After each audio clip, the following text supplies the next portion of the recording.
Continuing the comparisons, if the light domain cleric are the teacher's pet, then the nature domain cleric are the forest rangers. They help out, they're connected with nature, but they're not quite as into it as others, for example, the druid.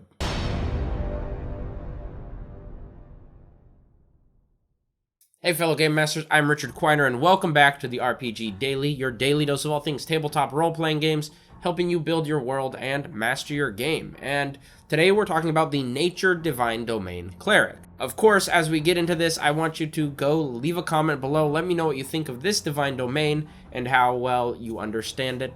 Let's compare all the Divine Domains a bit later on. So what is the Nature Divine Domain? Nature is all about the wondrous natural places in the world, whether they're forests or springs or those little glades, as they call them some places. It's that kind of stuff that is naturally built that is all under the nature domain. Clerics of nature domain deities help out in a lot of different ways. Some deities might want them to go bless a crop or curse a crop, depending on the believers in that area. They also might venture into the forest to battle some monstrosities that don't belong in that area, or they protect the forest from the dumb civilizations around them. There's a lot of different tasks that a nature cleric can do while they're serving their deities. A couple well-known deities of nature are Sylvanus, Eldath, and I would say Shantae is kind of a nature deity as well. So, how does the nature divine domain actually work? Like all divine domains, you got to start with the spells that you get for free as you level up your cleric.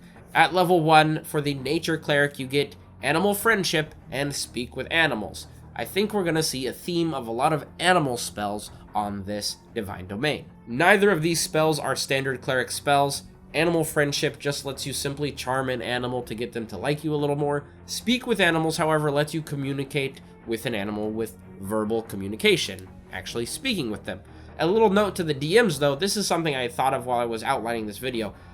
If you speak with an animal, or if you've met animals, dogs, cats, they all have different kind of demeanors in their attitudes, and the same could go for wild animals that your players encounter. So just because a player can speak with an animal doesn't mean that animal is going to love them and be their best friend and give them all the information they want.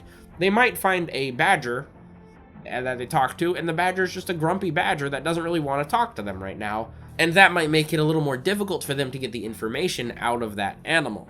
These kind of things I think could make a fun twist to the game, as I feel like more often than not when a character speaks with an animal, the animal is just kind of like, yeah, I'm your buddy now because we can talk, and then they just go about their day and they get all the information they need, where I firmly believe now that the demeanor of an animal can be just as varied as the regular NPCs in your world. So try and think about that and maybe give some variety to your animals when your players speak to the animals. At level 3, the Nature Cleric gets the spells Spike Growth and Bark Skin. Neither of these are standard cleric spells, so these are just something fresh for you. Spike Growth is an interesting spell, though, that creates a 20-foot radius area of the ground where the plants kind of grow up into brambles and thorns, and it makes it difficult terrain. It also means anything that enters that area gets some damage, depending on their saving throws. But here's the kind of interesting twist is when you Spike Growth an area, it is camouflaged to look like normal, so creatures would have to have a saving throw before they even get to that area to see if it's actually a spike growth or not. They wouldn't be able to tell just by glance. So it could be a nice way to set a trap or, slow some enemies down if they might not see it as you're running away from them. At level 5, you get Plant Growth and Wind Wall. Plant Growth is a pretty intense spell to go over. I might have to do a full video on that because it kind of has two options. You can grow one plant very well and make it overgrown, or you can spend more time and bless kind of a larger area with a good harvest, for example. Wind Wall, however, I think is a cool tactical spell that could be used for defenses. When you cast Wind Wall, you're actually creating a 50-foot long by 15-foot high thick wall of upward gusting wind. It's moving so fast that small projectiles actually can't get past it because, for example, an arrow or a crossbow bolt shot into it would just be blown upwards. Other creatures that are more gaseous creatures, we might call them, would probably just dissipate or be blown upward by the wind as well. So it could be, if you don't have any other options, this could give you a simple line of defense that creatures would actually have to come walk through this thing to get to you, and it might slow them down since ranged attacks would now be essentially nullified. It doesn't really stop large boulders, so if you're fighting a giant or a troll or something and they throw a large boulder at your party, this is not going to help you with that, but it is really useful. And on the plus side, any creatures that do enter this wind wall take some bludgeoning damage. So that's a deterrent as well from people just walking into your wall of wind. At level 7, you get Dominate Beast and Grasping Vine. And since this is nature, we're going to talk about Dominating Beast for a little bit. These are essentially charming the animal, animal's friendship, or speak with animal on steroids. It's kind of a combination. First off, you get to charm the creature, but then you are also telepathically linked to that creature that you've charmed. Once that's happened, you can actually give them simple commands and they will follow it. So this could be in an area where you have a creature, you need their help, you can give it commands and it will do that for you. This, I think, is what a lot of people treat speak with animals like, which is why I made that disclaimer that not all animals have to be friendly. I think a lot of people think speak with animals equals get them to do what you want, but if that were the case, then Dominate Beast wouldn't actually exist. At level 9, you get the Insect Plague spell and you get Tree Stride.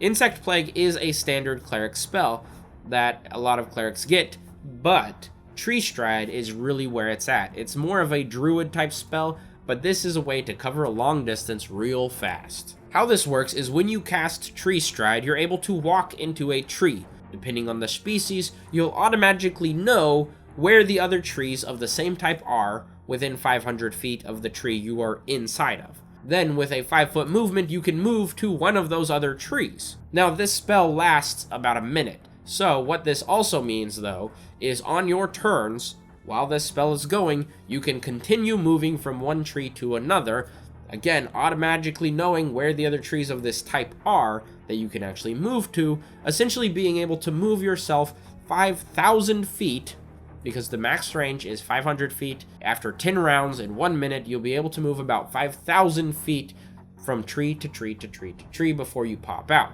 5,000 feet is almost a mile. It's 280 feet short of a mile. So imagine moving a mile in 1 minute. That's real far, real fast. Now, as I mentioned before, you're going to see the theme, a lot of nature stuff, and it continues into the features of this class. Now, at level 1 for this Divine Domain, you get Acolyte of Nature. Acolyte of Nature lets you learn a free Druid cantrip, which a lot of your extra spells are probably going to be from the Druid spellbook. You're able to learn a new Druid cantrip, and you'll be able to learn a new skill proficiency in either Animal Handling, Nature, or Survival. You get to pick one of those. And of course, since this is level 1 and you're doing all your skills right there, it will free up your other class-based skills for something else that you want. In addition to this, at level 1, you also get a bonus proficiency of heavy armor. So congratulations, you're in the party that can wear the chainmail and have disadvantage on your stealth. At level 2, you get the Channel Divinity, Charm Animals and Plants. Now, why is there so many charming animal skills for this Divine Domain? Well, this one's a little different because it allows you to do kind of a mass charm animals and plants. Notice and plants because some creatures are plant creatures, and this will affect them as well. Using your deity, you can mass charm creatures within a 30-foot radius of you. Essentially, you would be able to charm a pack of wolves, for example, or a whole bunch of shambling vines or something. You could charm things as long as they're not attacking you. You get a lot of them, and they can help you out, maybe. At level 6, you get a really interesting defensive ability called Dampen Elements. What this means is, when you're in a combat situation, if an ally takes a hit from a certain element, fire, cold, thunder, or lightning, you can temporarily give them resistance to that element for that attack. So if someone gets hit by a firebolt, you can give them resistance to fire damage. They only take half damage on that attack. Keeps them alive a little bit longer. It's pretty neat. At level 8, you get your Divine Strike, which allows you to add a 1d8 damage to one of your attacks per round. This one gives you 1d8 either fire, cold, or lightning damage, and at level 14, that number goes up to 2d8 damage. At level 17, you get the Master of Nature ability, which allows you to command animals that you've charmed. So if you've charmed any creatures with your Channel Divinity, that's the stipulation. It has to be your Channel Divinity, charm creatures or plants. If you have any of those, then as a bonus action, you can give them a command, and they will attempt to do it. It's a really cool ability. To me, it feels maybe a little underpowered at this level, but who am I to judge? I haven't played this Divine Domain yet myself. Now, this Divine Domain, when thinking about it and kind of thinking of what might be cool to throw into it gave me a lot of pause. I like Warcaster because you can get in there, use your spells, but this domain has a lot more spells that are about crowd control. So again, it could work to get in there and use maybe Resilient to boost your chance of keeping a concentration on a crowd control spell. That could come into play.